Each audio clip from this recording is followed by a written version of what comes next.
Well, good morning to you. I'm Joe Ryan of AmericanCivilWar.com. I'm back at my library in L.A. What do you think of that crusty old ranger there at the McLean house?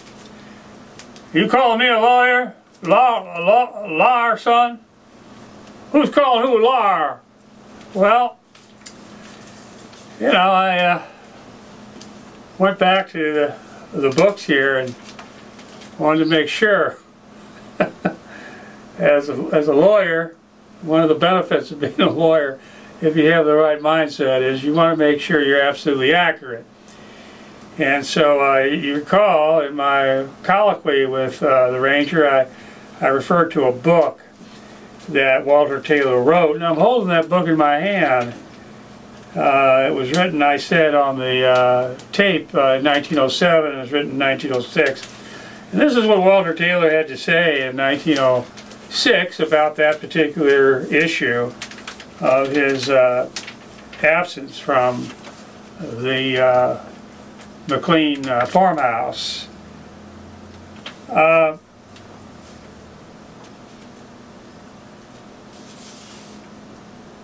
General Lee and Charles Marshall and Walter Taylor are together in an orchard nearby Appomattox Courthouse.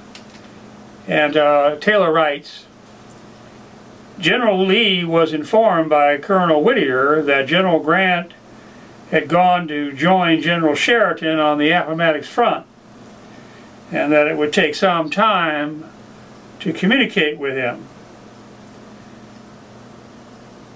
Lee's last note to General Grant was made known to the federal officers. General Lee, accompanied by Colonel Marshall and myself, then returned to our lines and proceeded to the rear of the position held by the troops of General Gordon, when General Lee dismounted at an apple orchard and took a seat under one of the trees. Meanwhile, an informal truce had been called between the two opposing forces, and it was pretty generally known by the troops that negotiations for surrender were pending. At this juncture, General Forsyth of General Sheridan's staff, accompanied by a staff officer of General Gordon, rode up to General Lee and reported that he had come by order of Sheridan to say that he had doubt as to whether an informal truce could be recognized, and that he wanted to pass through the Confederate lines to find Meade and communicate the issue. I was assigned, Taylor writes, to the duty of escorting General Forsyth through our lines. I proceeded as far as the federal outposts, where I met General Miles and staff, while General Forsyth went within the lines in search of General Meade. His mission was soon accomplished, and together we returned to our point of starting, when he crossed through our lines to those of the enemy. Soon after this, General Babcock of General Grant's staff, accompanied by a Confederate staff officer, rode to where General Lee was, dismounted, saluted, and announced that he was sent by General Grant to escort General Lee to some point convenient for the proposed interview, at the same time handing to General Lee a communication from General Grant. General Lee at once mounted his horse and, accompanied by Colonel Marshall, rode with General Babcock to Appomattox Courthouse. He was soon joined by General Grant, and after a short conference in the House, the two agreed upon the terms of surrender as set forth in the following correspondence. Now, rereading this,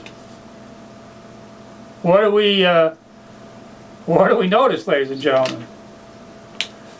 That in this particular writing, Walter Marshall is silent as to why it was that, though he was present with General Lee and Colonel Marshall in the apple orchard when the message came to join Grant.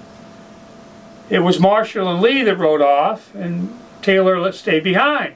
He gives no explanation for why that was.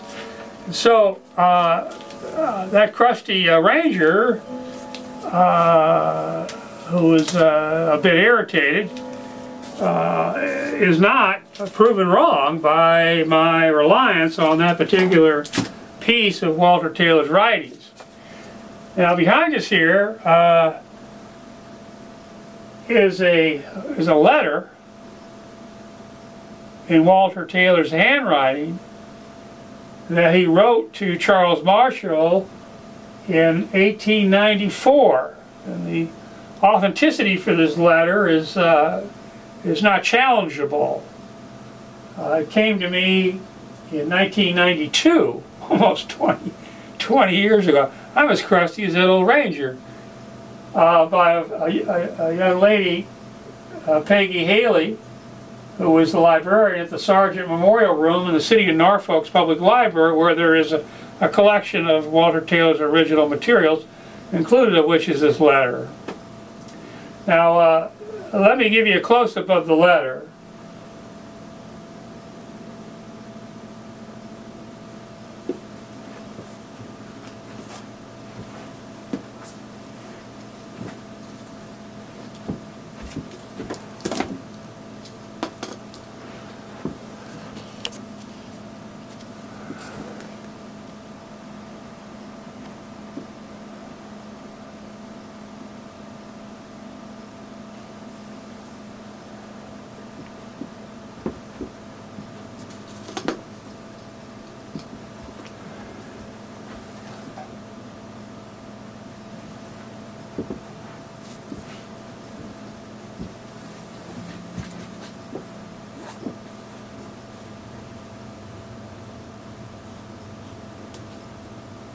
In this letter, Walter Taylor writes Marshall, "My dear Marshall," talks about the fact that he's aware that Marshall's been giving some addresses, public addresses, and he writes, "There is one point, however, in your address about which I would like to refresh your memory. In speaking of General Lee's going to meet General Grant on the old stage road to Richmond, you say that no one accompanied him but you and one orderly. I was also along at that time.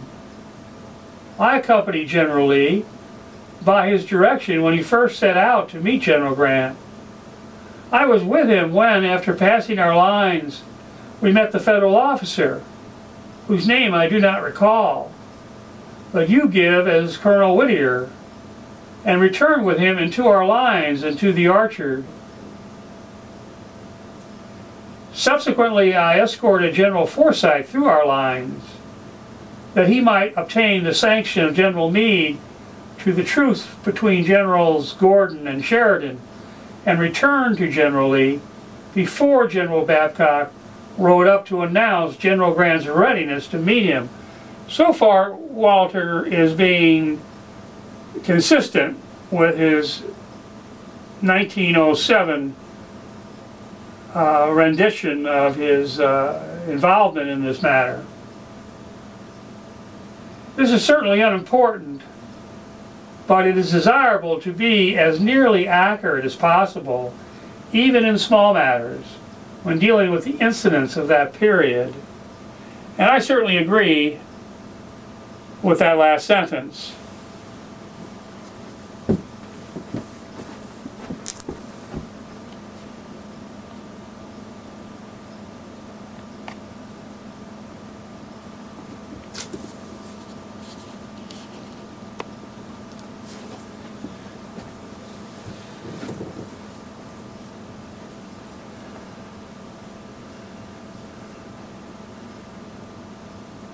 I certainly agree with the sentiment of that last sentence, which takes me back to the crusty ranger inside McLean's home at the time.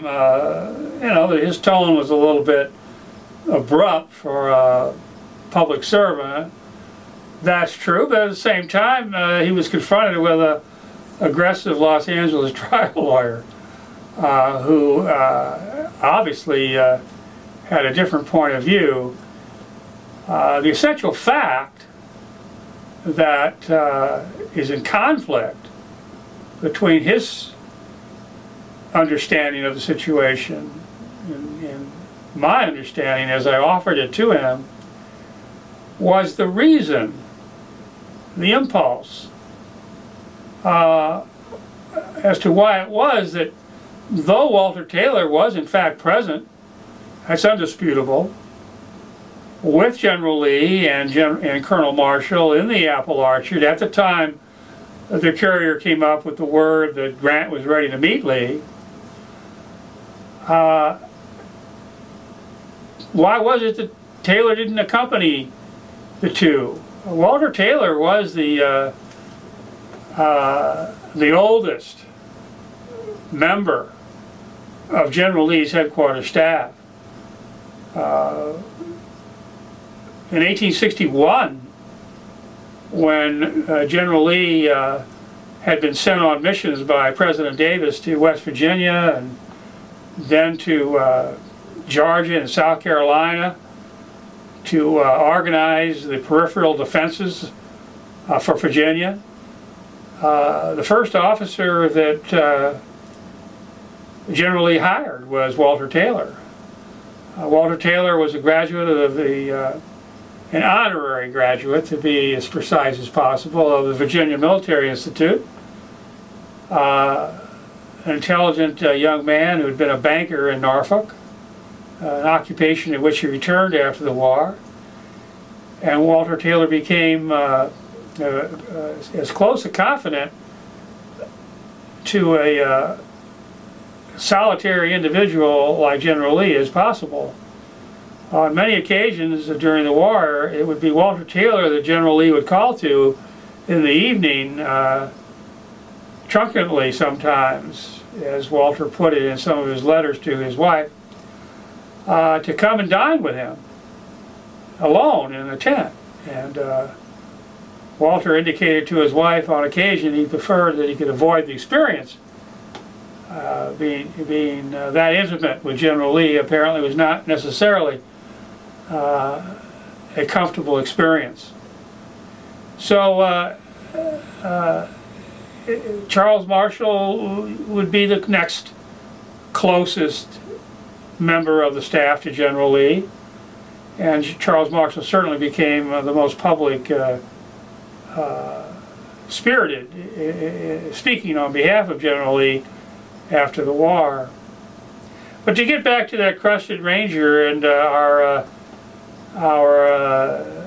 bit of argument there in the courtroom, was he right? He said, what did he say? Remember that, ladies and gentlemen? What did the man say over there in the corner when he shouted out? No, he said. And I said, well, what do you mean? What's your story, Ranger? And he said, he didn't want to come? And you know, I rejected that, and a couple of sparks flew. Well, this is the book that I was referring to as costing $350. It's one of the most expensive books I've bought over the years. This is Walter Taylor's first public writing. It's called 4 Years with General Lee. This book was published in 1877, which is maybe 15 years before this letter was written, and about 25 before the first book I showed you was read. And when I go to Walter's story of this particular incident, I find that the Ranger's right and Ryan's wrong. Here's how it reads.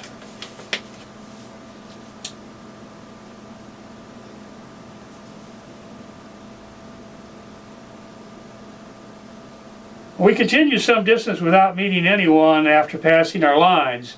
He's riding on horseback with Lee and Marshall. But finally came upon a staff officer sent by General Grant's order to say to General Lee that he had been prevented from meeting him at that point, and to request that he would meet him upon the other road. General Lee then retraced his steps and proceeded toward our front in the direction of Appomattox Courthouse, dismounted at a convenient place to await General Grant's communication. Very soon a federal officer, accompanied by one of General Gordon's staff, rode up to where General Lee was seated in a small orchard on the roadside.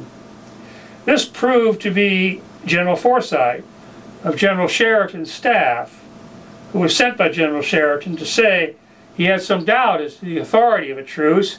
He wanted to pass through the lines to get permission from Meade.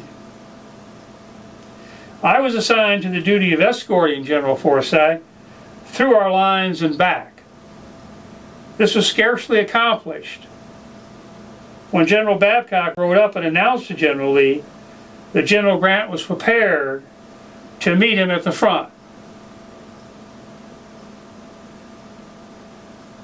I shrank from this interview, and while I could not then and cannot now justify my conduct, I availed myself of the excuse of having taken the two rides through the extent of our lines into those of the enemy already mentioned, and did not accompany my chief in this trying ordeal. So, though the ranger didn't really tell us why it was that Walter Taylor did not accompany General Lee to McLean's farmhouse, it's true that in fact Walter Taylor didn't want to come